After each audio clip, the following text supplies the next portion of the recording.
마귀상어.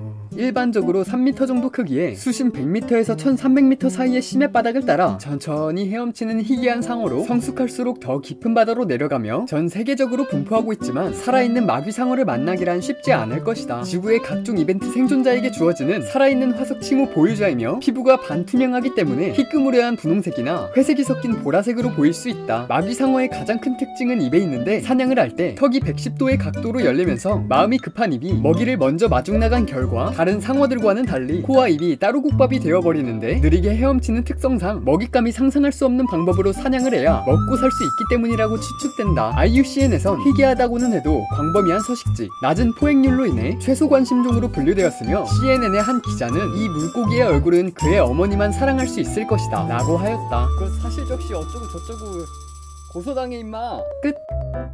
천하의 아기가 혓바닥이 왜 이렇게 길어? 엥? 알려진 아귀들은 혀가 그리 길지 않으며 한국에선 탐욕스러운 입과 험상궂게 생긴 얼굴 탓에 아귀라는 이름이 붙었고 욕망의 항아리와 좀 닮은 것 같다. 몇몇 아귀종의 성생활은 보기 드문 형태로 이루어지는데 수컷은 암컷보다 훨씬 작은 크기로 일생 동안 기생할 암컷을 찾아 헤매며 암컷을 발견하면 뾰족한 이빨로 물어 암컷에게 붙는다. 이후 자신의 입과 암컷의 몸을 소화시키는 효소를 분비하고 혈관을 연결해 암컷과 한 몸이 되어 혈액으로 양분을 보충받으며 점점 눈과 내장을 잃고 생식기관만 남아버리는 크기부터 역할까지 바다의 정자 그 자체라고 할 수 있다. 한 마리의 암컷 아귀에게 여러 마리의 수컷이 붙을 수 있으며 이러한 성적 공생은 암컷은 번식을 위해 짝을 찾으러 다니지 않아서 좋고 수컷은 먹고 살 걱정이 없어서 좋은데 이런 건 누가 알려줬을까? 야 요즘 유튜브 잘 돼 있잖아.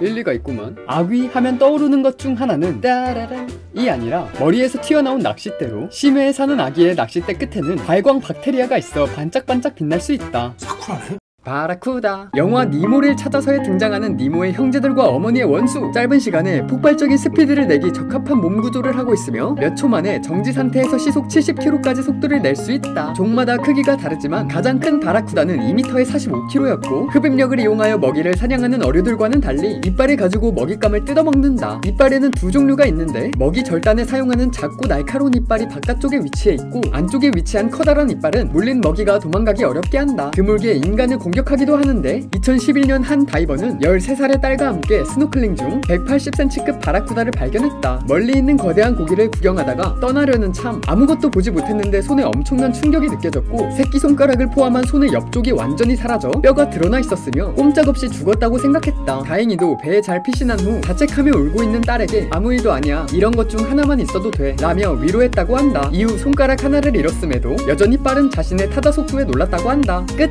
스타게이. 나의 악몽 리스트에 추가될 만한 비주얼을 가진 스타게이저는 빨간색으로 색칠되어 있는 부분에 서식하며 약 50여 종이 현존하고 있어 종마다 사이즈가 상이하지만 가장 큰 종은 90cm에 달한다. 다른 물고기들과는 차별되게 얼굴 전체가 정수리 쪽에 배치된 이 물고기는 항시 별을 바라보는 듯한 느낌을 주기 때문에 스타게이저라는 이름이 붙었으며 사냥을 할 때 모래에 몸을 파묻고 먹잇감이 지나가는 순간 낚아채는데 스타게이저만 간절하다면 사냥은 최대 0.15초 만에 이루어진다. 입에 들어가는 것은 다 먹을 수 있고 좌우 가슴 지느러미 쪽에 독가시, 눈 쪽에는 최대 50V의 전기 충격기, 지렁이를 닮은 혓바닥 등 풀무장 세팅으로 해저에서 양민을 학살하는 못돼 처먹은 물고기다. 독은 사람이 죽을 정도는 아니지만 아무리 강한 난임이어도 엄마 소리가 절로 나올 수준으로 아프다고 하니 항시 조심해야 한다. 비주얼과는 다르게 스타게이저는 단단한 식감과 랍스타 비슷한 맛을 내기 때문에 일부 문화권에서는 맛있는 음식으로 여겨지며 가난한 자들의 랍스터라는 별명이 붙었다고 한다. 끝!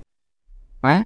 톱처럼 생긴 주둥이와 심술이 난 건지 억울한 건지 모르겠는 얼굴이 포인트인 톱가오리는 전세계 열대 및 아열대 지역에서 발견되며 작은 종이 3m 정도이고 큰 종은 7m짜리도 발견된 대형 어류이다. 톱가오리의 톱에는 전기장을 감지하는 로렌치니 기관이 밀집되어 있는데 이를 이용해 먹잇감을 발견하면 육중한 몸으로 사정없이 톱을 휘두르며 이 톱에 맞은 물고기들은 기절하거나 마술쇼의 주인공이 되고 만다. 톱가오리는 난태생으로 새끼를 낳는데 머리에 톱을 달고 있는 새끼를 낳으라고 하면 어떤 생물이라도 디폴트 선언을 하겠지만 톱가오리 새끼의 톱에는 어미를 보호하기 위해 부드러운 덮개가 감싸져 있다가 출생 직후에 떨어진다. 주둥이가 톱처럼 생긴 이 낭만 넘치는 생물은 현존하는 5종 모두 멸종 위기에 처해 있으며 일부 지역에서는 법적인 보호를 받고 있으므로 톱가오리를 포획하거나 신기하게 생겼다고 괴롭히는 행위는 삼가도록 하자. 끝! 기상어.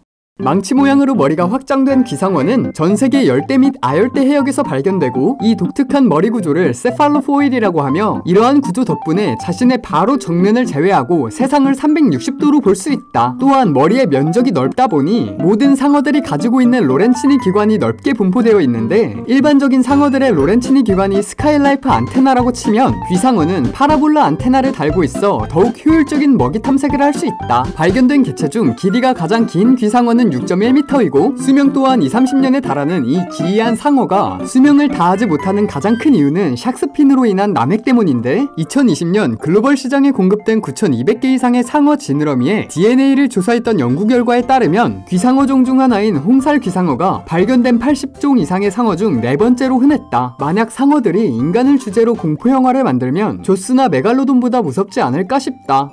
고래상어. 매력적인 점박이 무늬를 가진 고래상어는 현대까지 살아있는 비포유류 척추동물 중 가장 거대하며 수명이 80년에서 130년으로 매우 길고 최대 길이가 18m라는 이야기가 있지만, 관찰된 개체들의 평균은 12m 정도다. 고래상어의 입에선 수천 개의 이빨이 발견되지만 오랜 세월의 여과섭식자로 지내면서 퇴화되어 작은 흔적으로 남았으며 1.5m에 달하는 입을 벌리고 헤엄쳐 1시간에 6,000리터의 해수를 필터로 걸러 플랑크톤과 작은 어류들을 섭취한다. 또한 독특한 눈을 가지고 있는데, 고래상어의 홍채 주변에는 3,000개 이상의 작은 이빨이 있고 눈이 안화 내부로 쇽 하고 도망칠 수 있다. 이러한 구조는 숨막이 없고 머리 양끝에 노출된 고래상어의 눈을 물리적 손상으로부터 보호하기 위함이다. 고래상어는 무리를 짓지 않고 홀로 바다를 여행하지만 니 팀 버려?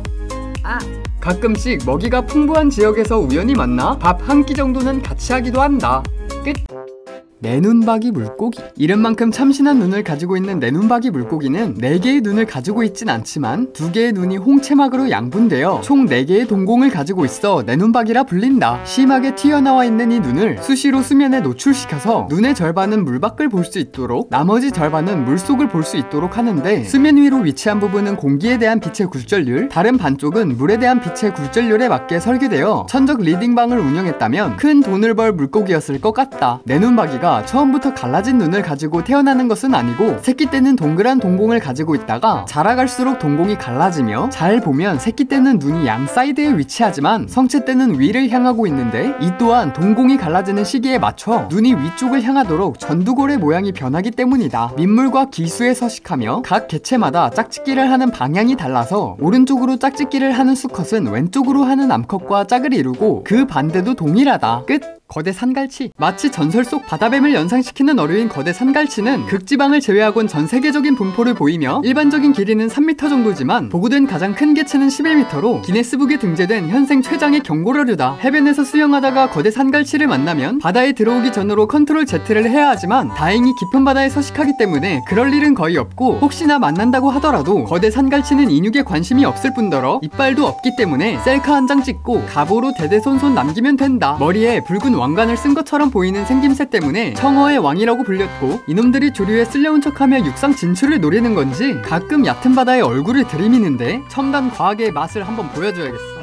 미스테리한 점은 연안에서 발견된 개체 중 다수가 꼬리 쪽이 절단되어 있었다는 것이다. 거대 산갈치는 내장이 모두 앞쪽에 쏠려 있고 절단 부위에 이빨 자국이 없는 것으로 미루어 봤을 때 거대 산갈치가 도마뱀처럼 스스로 꼬리를 절단할 수 있다고 추측되며, 이는 자기 방어용이나 에너지 절약적인 이점을 위해서라고 생각된다.